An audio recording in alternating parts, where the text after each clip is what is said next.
Hello everyone! For today's video, ayan meron tayong na-receive na sulat na galing sa, ayan guys. So, nabuksan ko na kanina, so binasa ko na kung ano ito. Ayan guys, first time kong makareceive ng sulat na ito guys, na galing sa, ayan.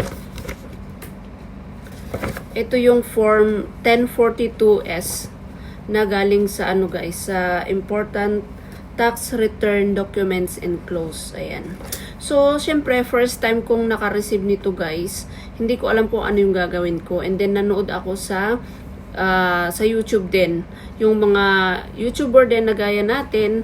So, sabi nila, pag naka-receive daw kayo na ganitong sulat or form, wag daw kayong mabahala guys. Kasi lahat naman tayo, mga YouTuber, nakaka-receive talaga nito. Ayan. Bali, 3 page ito guys. Ayan. Ayan guys. Copy B, copy C, copy D, at saka itong last page. Ayan guys. So, kung hindi nyo rin alam ang gagawin nyo guys, ayan, mag-search lang kayo sa Google or sa YouTube. Ayan, marami rin tayong mga YouTuber na magpapakita or sasagot sa mga katanungan nyo. Kaya tulad ko, hindi ko alam kung anong gagawin ko dito. So, sabi ko, i-search ko nga kung anong gagawin ko dito. Kasi hindi ko alam kung pipilapan ko ba itong mga form na to o hindi.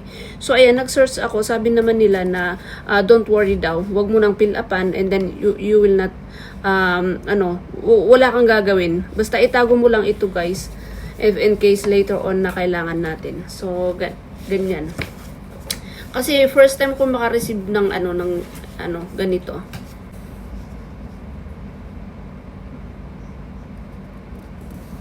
Ayan guys.